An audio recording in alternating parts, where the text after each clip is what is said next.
Et on a changé de décor pour continuer cette social room, effectivement. Et on va avoir avec nous maintenant Olivier Calderon. Bonjour. Bonjour. Alors vous êtes fondateur de Index Éducation. Dans un premier temps, j'ai une question que j'ai posée à tout le monde. L'optimisme pour vous, c'est quoi? C'est se sortir de cette épidémie le plus rapidement possible, quoi, en espérant de sortir avant l'été, oui, bien évidemment. Je pense qu'on doit être nombreux à partager ce vœu et cet espoir. Index Éducation a été créé en 1992, c'est ça? Oui, C'est aujourd'hui le premier éditeur de solutions logicielles pour l'enseignement, premier hébergeur de données aussi scolaires notamment. Quelle est l'offre d'Index Éducation? c'est une offre d'outils de gestion de vie scolaire, mais c'est également une offre de services pédagogiques, puisque pendant le confinement de l'année dernière, Pronote a été un élément majeur à la continuité pédagogique, et c'est également une plateforme de communication avec les familles.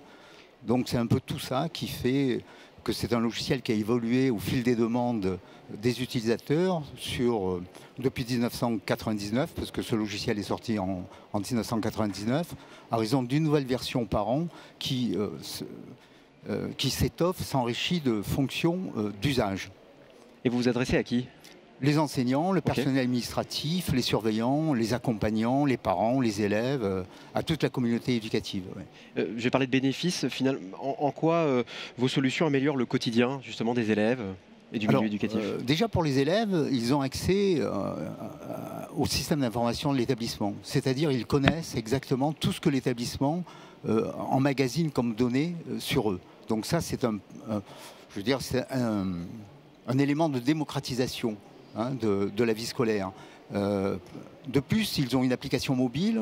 74-75% des usages des élèves se fait au travers d'une application mobile. Et donc, c'est une scolarité qui est pour eux synonyme aussi de modernité, puisqu'il y a une relation fusionnelle entre les ados, les collégiens et leur mobile. Et donc, pour eux, ils sont, je pense, très satisfaits de retrouver Pronote dans leur poche. Dans quelle mesure finalement peut-on mettre à disposition un espace numérique pour chaque élève? C'est possible? Ça devrait l'être. Ça devrait? Pour l'instant, ça ne l'est pas. Et sous quelle perspective? Je pense qu'il faudrait qu'il y ait une vraie vision de la part du ministère pour prendre une initiative et offrir à un élève, j'espère que d'ici quelques années ça sera possible, un espace numérique où il conserverait toute sa scolarité. Oui, effectivement. À l'image de l'espace de santé, il faudrait qu'il y ait un espace d'éducation pour chaque élève, je le pense, oui. Et quelle est la place, selon vous, de la Banque des Territoires, par exemple, et plus globalement, ministère, collectivité, dans cet objectif? Je pense que chacun doit prendre sa part. Hein. Moi, je ne la connais pas. Hein. Je ne suis pas là pour tracer des feuilles de route à qui que ce soit. Je pense qu'on est là, nous, pour... Vous avez un point de vue? Oui. Oui, moi, mon point de vue, c'est qu'il serait temps de le mettre en place, oui. C'est le seul point de vue que j'ai.